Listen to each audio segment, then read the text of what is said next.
Greetings, welcome to the show. This is the overview, and I'm your host, Brother Mbogo. Today I'm going to take up a subject called, the title is Transhumanism, Misconceived as Spiritual Development.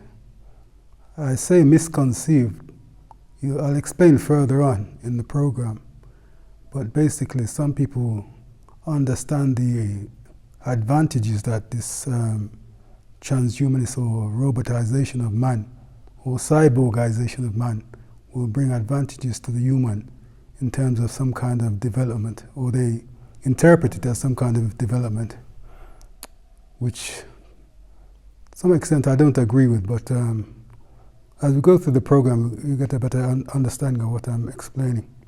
The term transhumanism itself was coined in 1957 by Julian Huxley, who died in 1975. He was an English biologist, philosopher, educator, and the author of the transhumanist masterpiece, of what they call it a masterpiece, I haven't read it myself, New Bottles for New Wine, and he's considered the father of transhumanism. So transhumanism is a short term for evolutionary humanism. So under this idea of the human being evolving to something that he transcends just something like just being a human being, so you become something more advanced than a human being. But their method of this transformation taking place is a bit distorted in terms of they're looking at external technology as something that will bring this advancement of the human. But anyway, let's first define this thing called transhumanism. So the first definition comes from the Cambridge Dictionary. Here, transhumanism is the theory that science and technology can help human beings develop beyond what is physically and mentally possible at the present time.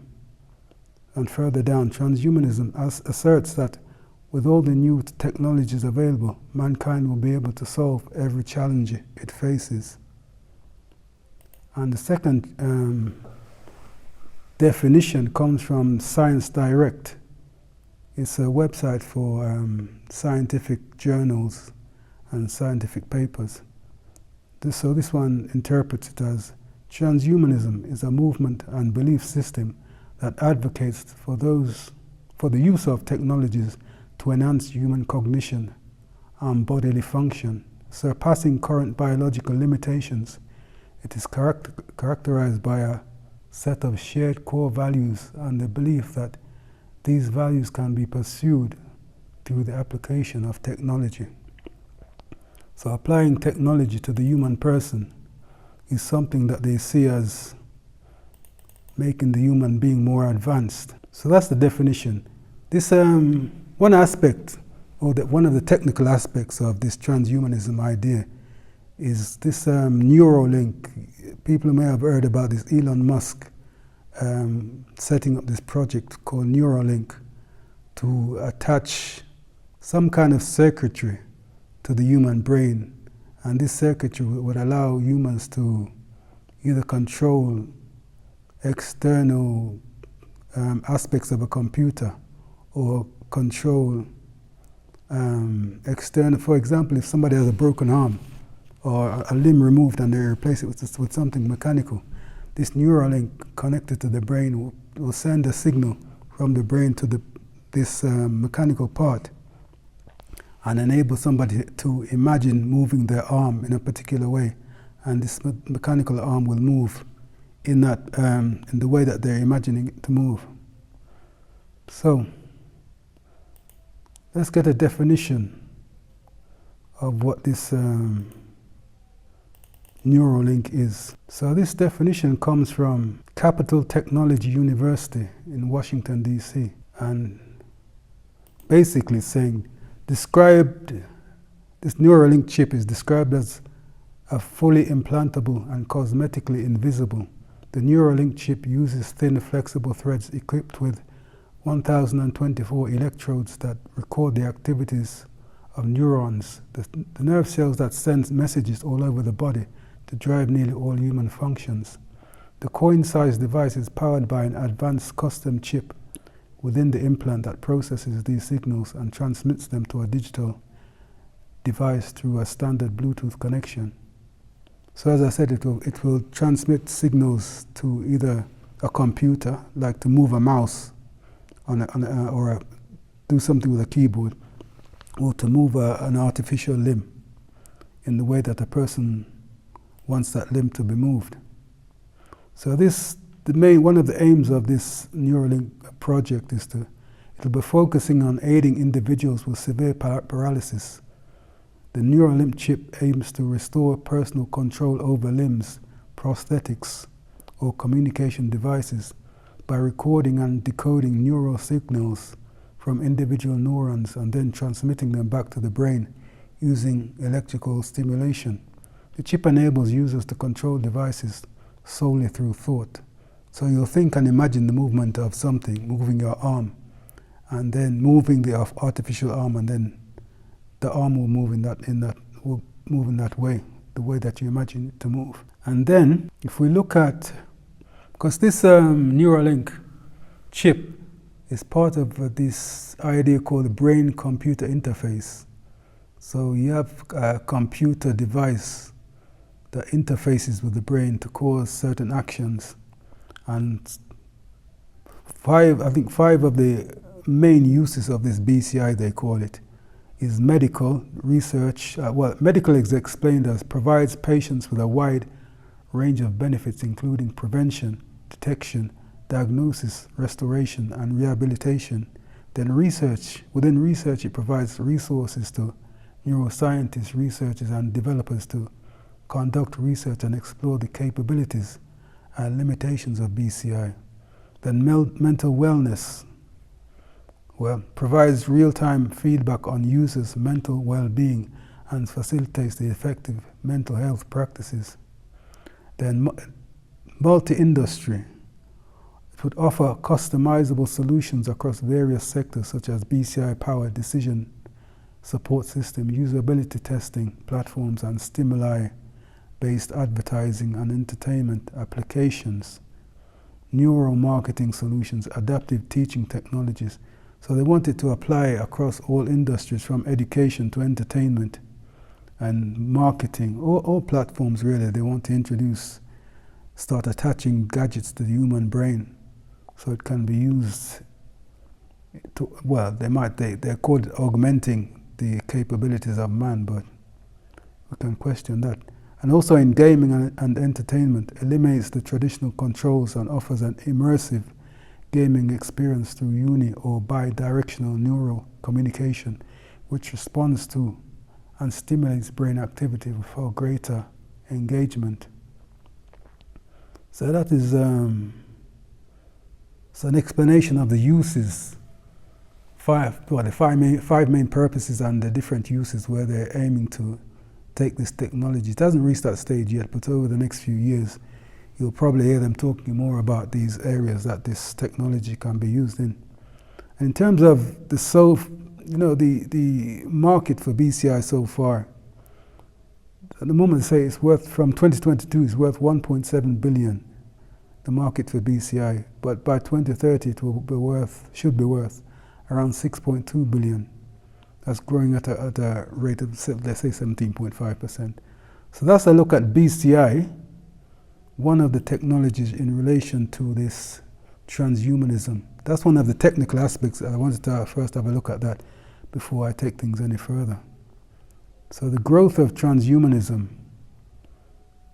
they're saying that it began with around the time of the Enlightenment period.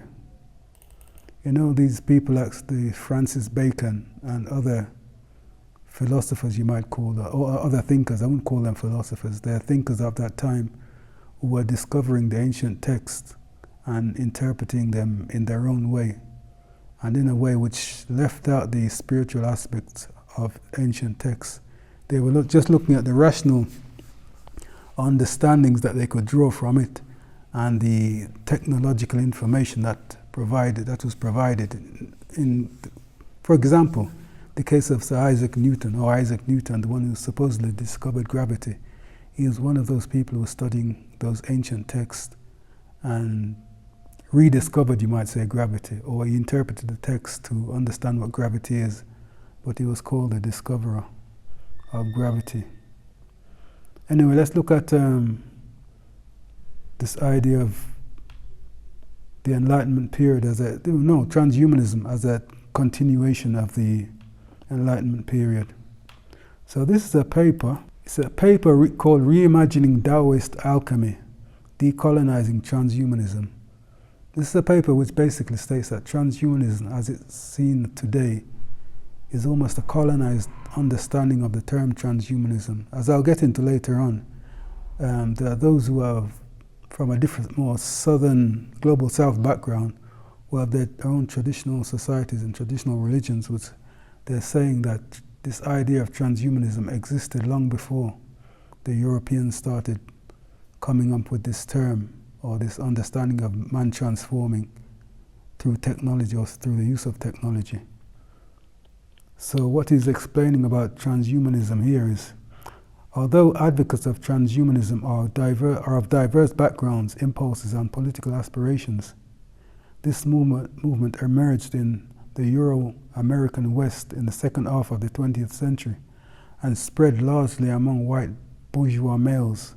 For them, transhumanism is a continuation and intensification of the Enlightenment project, while the autonomous rational individual, the paradigmic figure of liberal humanism, is to be reaffirmed and radicalized. What is to be transcended is the biological constraints that keep the human subject.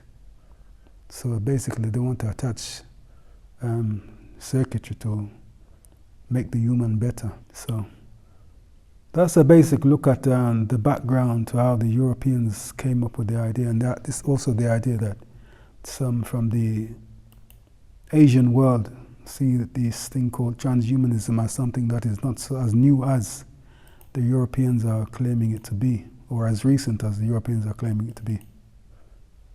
So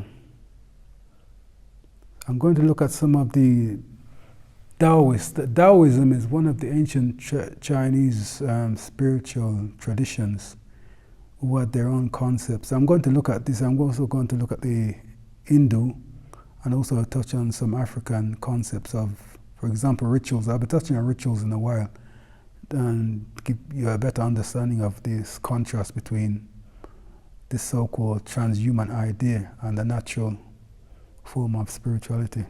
In the Taoist tradition, the term Shuzen designates the alchemical transformation of the mortal body through medicinal, meditative, and moral practices to purge it of imperfections and reintegrate it into the primordial Tao.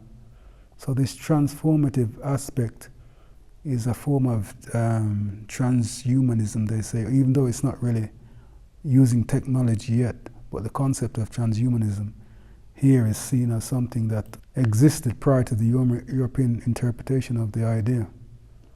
And here, this I think is dealing with India. The concept of Vimana, or a mythical flying palace or chariot, can be found in Ramayana. Other Hindu texts and Sanskrit epics also mention the concept. The most quoted example of Vimana is the Pushpaka Vimana of the king Ravana. Ramana returned it to Kubera, such a concept synonymous to the flying machines of the modern day, like the fighter jet or aeroplane. So they were talking about flying machines long before the Europeans came along. And this is the kind of technology that they see as a form of transhumanism, as these flying machines were assisting humans in traveling where they want to go. And then further along, I think this is also India again, seals having engravings of Lord Shiva in the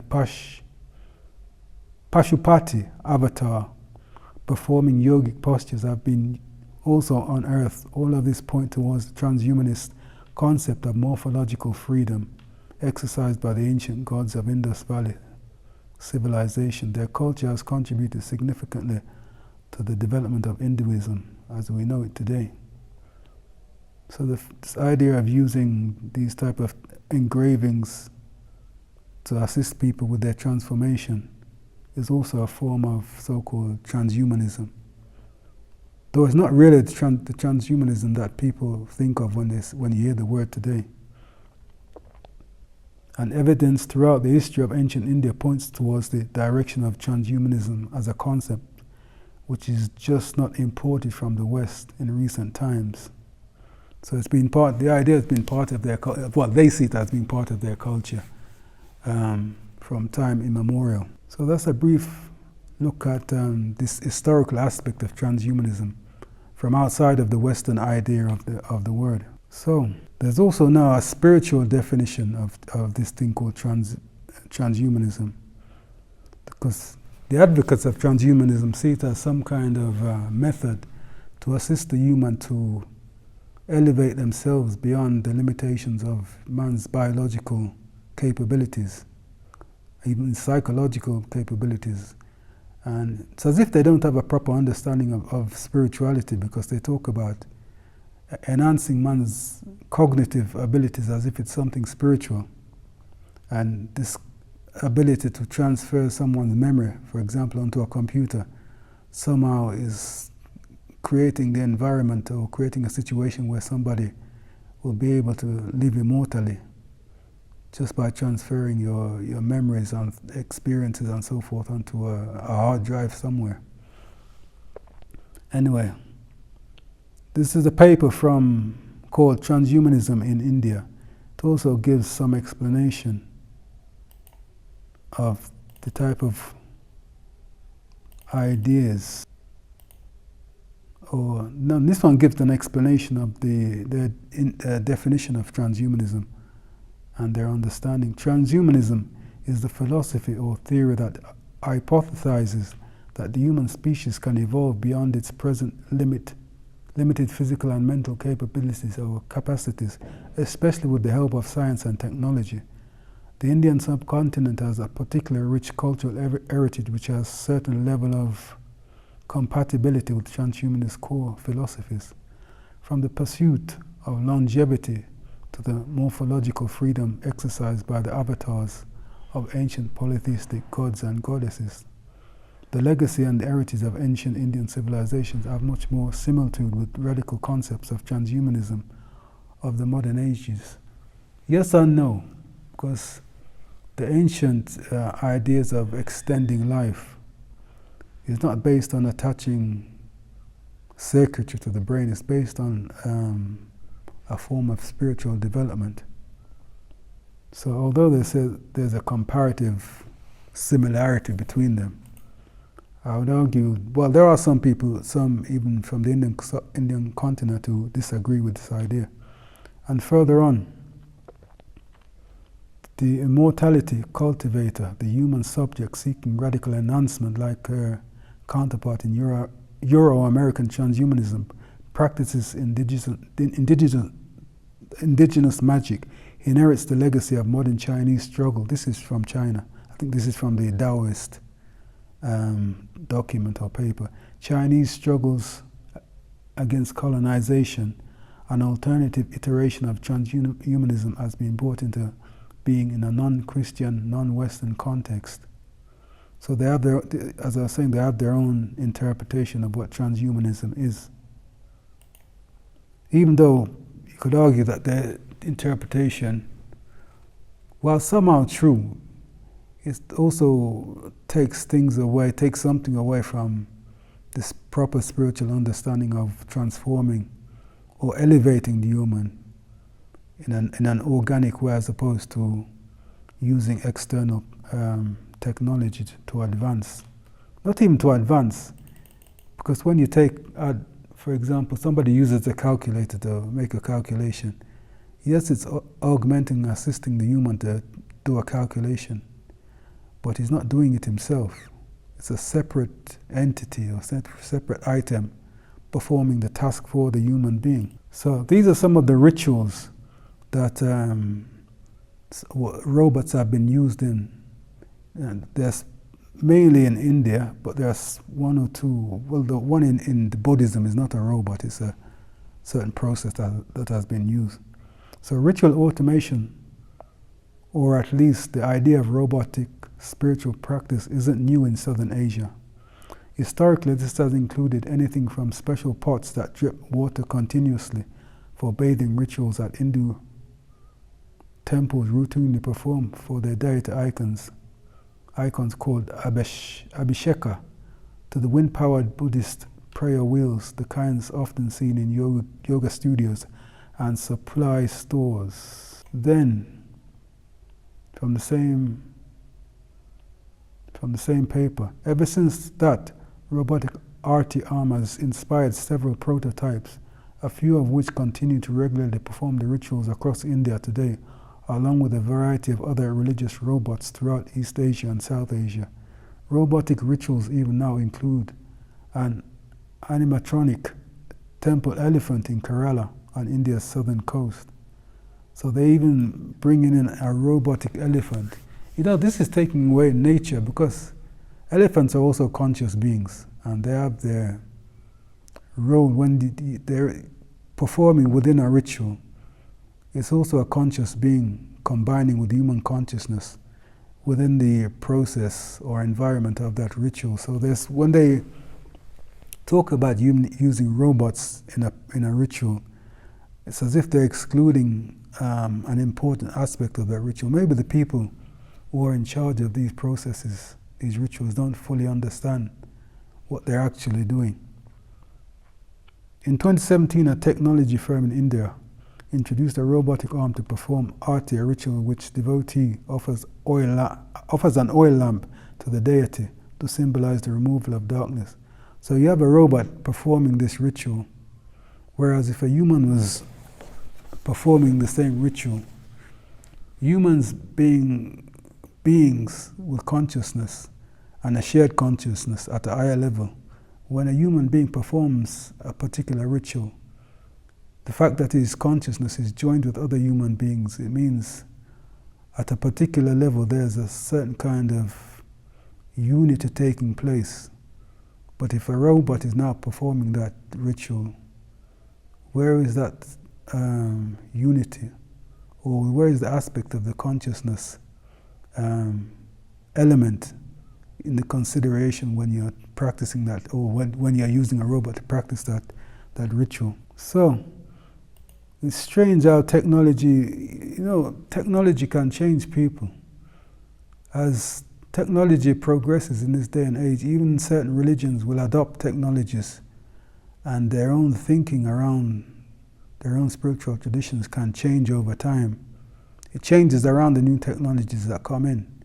And the danger is that it can change to the extent that it almost ends up perverting the spiritual tradition of the people, to the extent that they're no longer fully practicing the tradition that they were supposed to be practicing. So, it's a touchy subject. Here, there are concerns though. This is one of the concerns from India about this technology that is being used in performance of rituals. This is from the paper, Robots Are Performing Hindu Rituals, as I was saying before. So here's the concern. However, the recent use of AI and robotics in religious practices is leading to concerns among Hindus and Buddhists about the kind of future to which automation could lead. In some instances, the debate among Hindus is about whether automated religion promises the arrival of humanity into a bright new technological future, or if it is simply evidence of the coming apocalypse. So some see it as a very dangerous move, and they're not sure where it's taking humanity, which I would agree with. But anyway, I'm going to take a look at, when we're talking now about these ritual arms, I'm going to have a look at some genuine understandings of what a ritual is supposed to be, or the meaning of rituals. So the first part is on rituals in African cosmology. So rituals are symbolic, routine, and repetitive activities and actions through which we make connections with what we consider to be the most valuable dimensions of life. They are often associated with significant events or places in our individual and communal lives.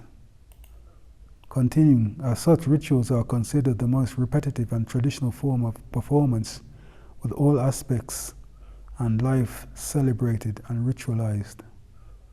Now, can you celebrate life through using a robot to perform your rituals for you? Ritual does not only unite people to a community of shared values, but it also connects the body and the mind as well as the emotions. In the African context, the rituals connect us to our ancestors and therefore give meaning to our existence. So you're going to use a robot to perform a ritual to your ancestors, when a ritual is a process of you connecting to your ancestors personally and as a community. So I think some of these people who want to invite these technologies into their temples are not necessarily thinking too clearly. It's a Buddhist interpretation. Buddhist rituals are usually consist of three main elements: recitation, chanting, and the making of offerings. The verses recited are usually associated with the principal tenets and ideals of Buddhism, and they give expression to the spiritual aspiration which makes someone a Buddhist. I don't know where you can fit robots into that process. And this is a broader understanding of ritual. Ritual, an action performed by our bodies in connection with our spirit.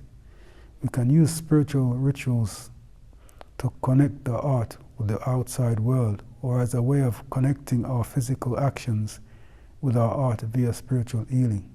So if you want to practice a ritual for spiritual healing, and yet it's supposed to be a human that performs that ritual, because as you perform the ritual, you're igniting something in your mind. How do you ignite something in your mind if you're not practicing the ritual? It's left to something that is inanimate, you can say, something without a consciousness or a life force to perform that ritual for you. So this idea of transhumanism, the way some people are understanding it, doesn't really make sense. So in terms of support for human development, if we look at two components, this one is from India, and transhumanism. India faces many problems ranging from medicine, healthcare, access to drugs, the genetic disease, high child mortality rates, even in agriculture. Farmer suicides are high, pesticide use, to education. Many things here, to access to literacy, gender inequality. Nevertheless, these problems can be potentially alleviated by adopting emerging technologies. Transhumanism in India can be potentially more successful than in Western countries, particularly because the Indic religions are perceived to be more open to the ideologies supporting human improvement. Yes and no, because all of those things they've mentioned, the Western countries are using technology to make some improvements in those areas, even though the so-called improvements that they're making by the use of GMOs and so forth to supposedly improve agriculture and crop yield have been proving to be a bit taking them in the wrong direction, for one, and not yielding the results they're looking for, and also being dangerous to human health. So technology in some ways can be helpful, but in a lot of ways, if you pervert that technology, that's where the dangers come in. Anyway, and akin to Hinduism, Buddhism too has a strong parallel to the quest of attaining longevity. This idea of longevity through transferring somebody's memories and cognitive thinking onto a machine. Yes, you're not really making somebody live longer. You're transferring those things onto a computer, so when the person dies, those things are still there, but in reality, the consciousness of that person still lives on, regardless of the use of this contemporary technology. So a person will live on, they'll come back in another life, in another body, even when the machinery where these memories are stored has already broken down and decayed, the consciousness of that person will return for generations and generations to come. So some of these ideas that they're talking about, you can tell they're coming from a very atheistic perspective, and from people in the global south who may not have a proper understanding of their own spiritual traditions. They're looking at it partly from a Western perspective in terms of how they're trying to see how they can fit technology into their realms of religion or spirituality, which you can't really do. Anyway, let us move on. Now, there's this thing called transhumanism. The next stage they're saying is post-humanism. Transhumanism is the transitory stage when man is now at the level where he's transforming himself by beginning to attach external machinery or components to the human to augment. But the post-human is when man becomes so combined with the machinery or the robotics that he's more robot than man, and that's what they see as the next level of human progress or development. So when you reach the level where you're more robot than human, you're now a post-human, you're now an advanced being. Let me read some of the things mentioned about post-humanism. Post-humanists strive to bring about an indeterminate, irreducible, relational, and endless adaptive figure whose intelligence and agency are not simply possessed or controlled by the individual or his will, but always already distributed throughout the complex networks that exceed as even they constitute an individual.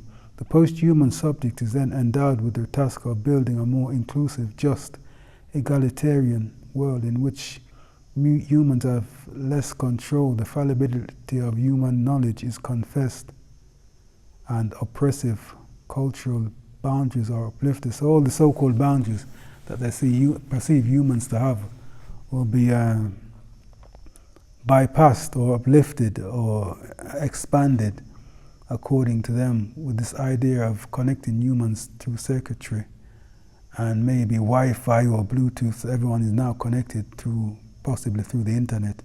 They see that as somehow going beyond individual activity, where your brain will be connected to everybody else's, so your actions will not be supposedly individual. And for them, that is progress. Nick Bostrom, a transhumanist philosopher, recognizes magical medicine, spiritual practice, and religious millennialism as pre-modern expressions of human aspirations around the world to transcend our inherently flawed existence. However, he also believes that these magical endeavors have been superseded by science and technology. So they're saying that science and technology will help man to supersede his organic human nature, his natural human nature.